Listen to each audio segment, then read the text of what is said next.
The American Story, The Beginnings, by David Barton and Tim Barton, as read by Karl Hirsch.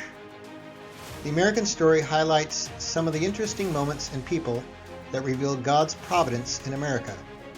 We have a fascinating history that must be remembered and passed on to future generations.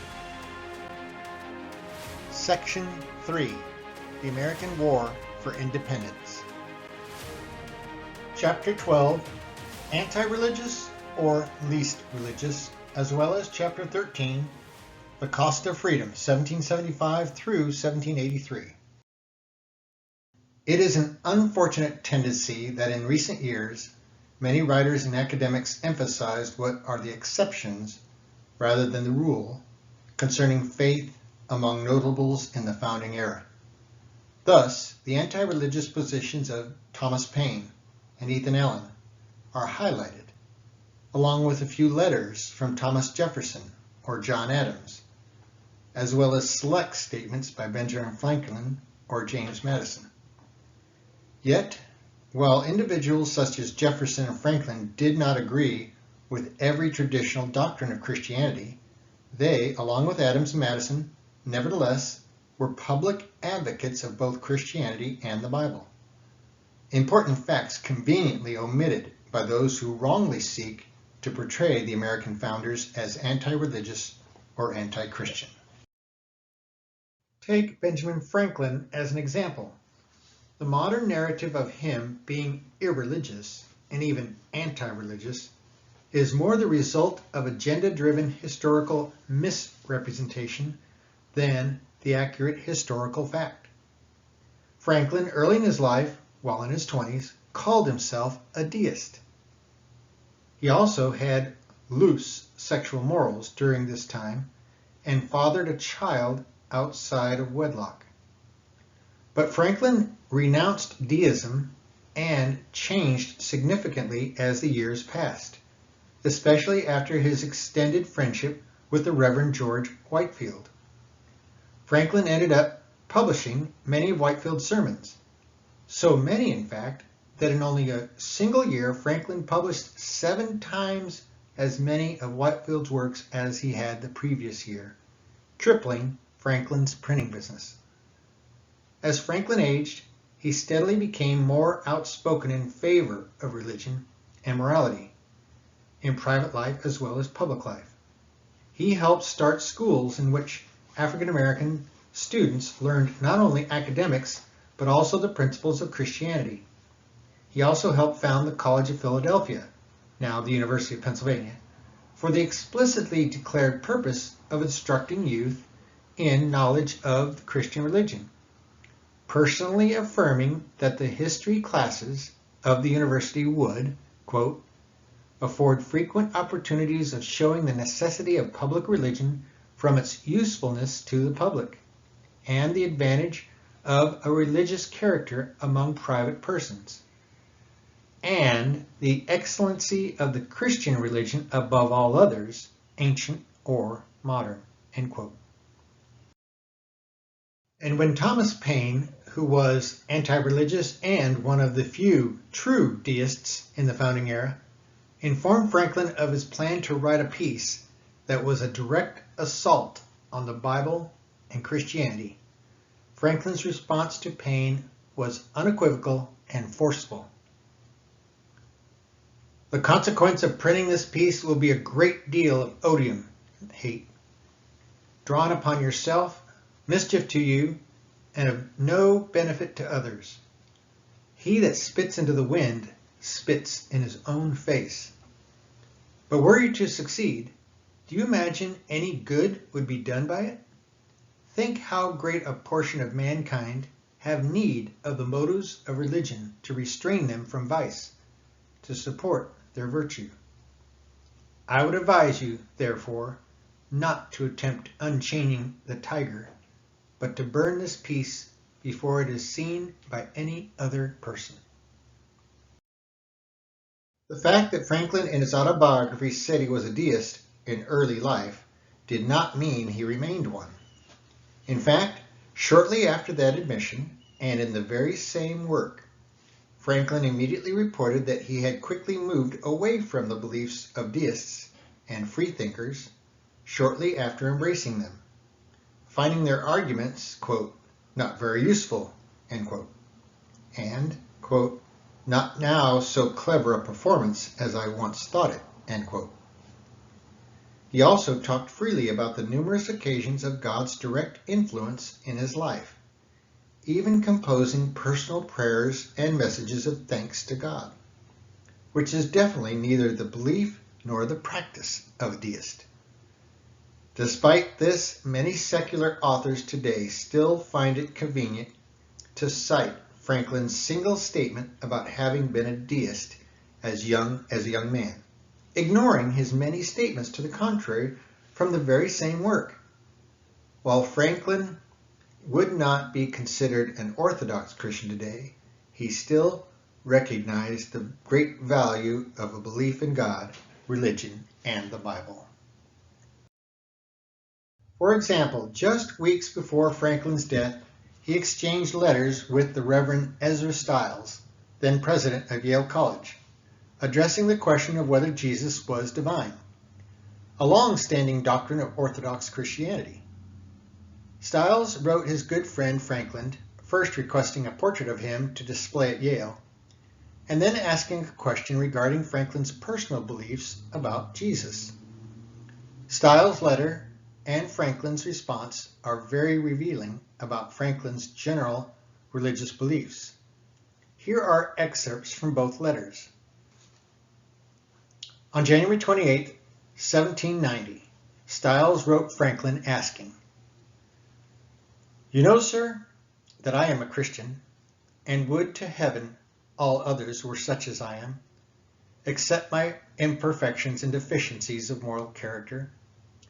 As much as I know of Dr. Franklin, I have not an idea of his religious sentiments. I wish to know the opinion of my venerable friend concerning Jesus of Nazareth. He will not impute this question to impertinence or improper curiosity in one who for so many years has continued to love, estimate, and reverence his, Franklin's, abilities and literary character with an ardor and affection bordering on adoration. If I have said too much, let the request be blotted out and be no more. And yet I shall never cease to wish you that happy immortality which I believe Jesus alone has purchased for the virtuous and truly good of every religious denomination in Christendom, and for those of every age, nation, and mythology, who reverence the deity, are filled with integrity, righteousness, and benevolence. Wishing you every blessing, I am, dear sir, your most obedient servant, Ezra Stiles." Franklin replied on March 9, 1790.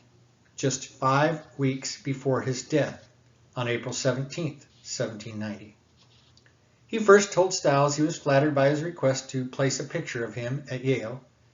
Yale had given Franklin an honorary master's degree. And he sent Stiles some rare items for inclusion in the Yale library. He then answered Stiles' question about Jesus and religion. "You desire to know something of my religion. It is the first time I have ever been questioned upon it. But I cannot take your curiosity amiss, and shall endeavor in a few words to gratify it. Here is my creed. I believe in one God, the creator of the universe, that he governs it by his providence, that he ought to be worshipped, that the most acceptable service we render to him is doing good to his other children, that the soul of man is immortal and will be treated with justice in another life respecting its conduct in this. These I take to be the fundamental points in all sound religion, and I regard them as you do in whatever sect I meet with them. As to Jesus of Nazareth, my opinion of whom you particularly desire, I think his system of morals and his religion as he left them to us the best in the world ever saw or is like to see. but I apprehend it has received various corrupt changes, and I have, with most of the present dissenters, non-Anglican Christians, in England, some doubts to his divinity, though it is a question I do not dogmatize upon, having never studied it, and think it needless to busy myself with it now, when I expect soon an opportunity of knowing the truth with less trouble. That is, I shall die soon and will then know the truth. I see no harm, however, in its being believed if that belief has the good consequence, as probably it has, of making his doctrines more respected and more observed, especially as I do not perceive that the Supreme takes it amiss by distinguishing the unbelievers in his government of the world with any particular marks of his displeasure. I shall only add, respecting myself, that having experienced the goodness of that being in conducting me prosperously through a long life, I have no doubt of its continuance in the next, though without the smallest conceit of meriting such goodness. With great and sincere esteem and affection, I am, Benjamin Franklin. P.S. I confide that you will not expose me to criticisms and censures by publishing any part of this communication to you. I have ever let others enjoy their religious sentiments without reflecting on them for those that appeared to me unsupportable or even absurd. All sects, that's denominations of Christians, here, and we have a great variety, have experienced my goodwill in assisting them with subscriptions for the building of their new places of worship. And as I have never opposed any of their doctrines, I hope to go out of the world in peace with them all. As is evident, although Franklin can rightly be considered one of the least religious founding fathers, least is a comparative term, and does not mean he was anti-religious or hostile to Christianity, for he certainly was not. The final line of the Declaration of Independence announced that the signers had personally pledged our lives, our fortunes, and our sacred honor. Today, most Americans do not know the price paid or the personal risk each faced. These men were not thinking they would someday be famous for signing the Declaration. Rather, they thought they would be targeted and likely executed. But they did not cower in fear, nor were they ashamed of standing for their principles. It was just the opposite. John Hancock, the President of the Continental Congress, after signing the document in large writing, purportedly declared, quote, "John Bull," that's King George, "can read my name without spectacles and may now double his reward of £500, that's about 100,000 today, for my head," end quote. Then he added, "We must be unanimous. There must be no pulling different ways. We must all hang together." Benjamin Franklin, responding with his characteristic wit, reportedly agreed, quote, "Yes, we must indeed all hang together, or most assuredly, we shall all hang separately," end quote. Years later, Benjamin Rush reminisced to fellow signer John Adams about what took place on the day they signed that document and the fact that they all understood they might hang for what they were doing. Rush reminded Adams, quote, "Do you recollect the pensive and awful," that's deep and somber, "silence which pervaded the house when we were called up, one after another, to the table of the President of Congress to subscribe, sign our names to, what we believed by many at that time to be our own death warrants? The silence and the gloom of the morning was interrupted, I well recollect, only for a moment, by Colonel Harrison of Virginia, a very strong and large man, who said to Mr. Gerry, a very small man, at the table, I shall have a great advantage over you, Mr. Jerry, when we are all hung for what we are doing. From the size and weight of my body, I shall die in a few minutes. But from the lightness of your body, you will dance in the air an hour or two before you are dead.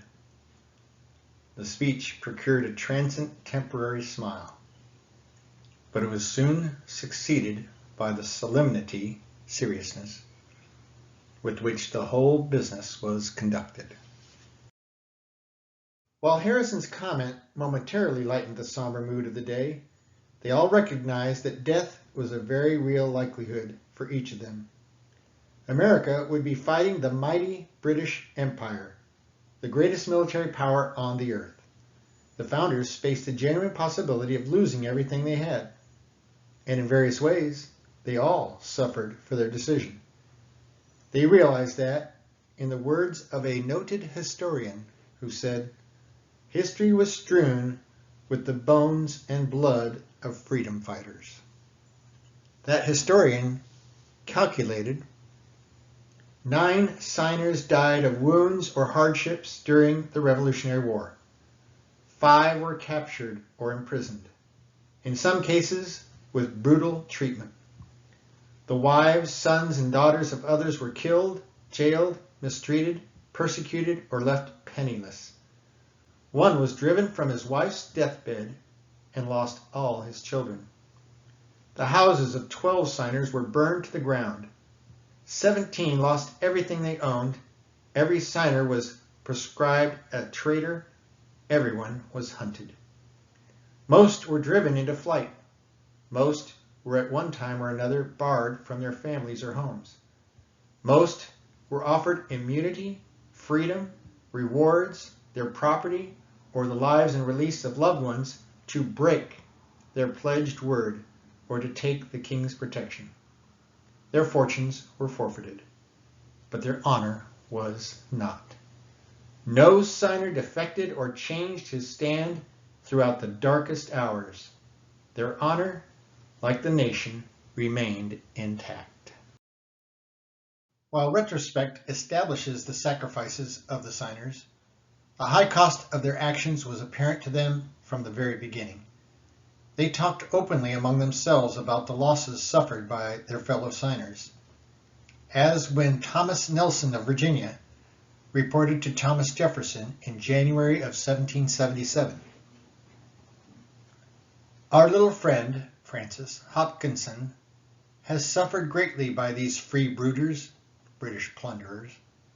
They have destroyed all his furniture, cabinet of curiosities, and his fine harpsichord, which I am told was the best that ever came to America." Hopkinson was a noted church musician. "Old Reverend John Witherspoon has not escaped their fury. They have burnt his library.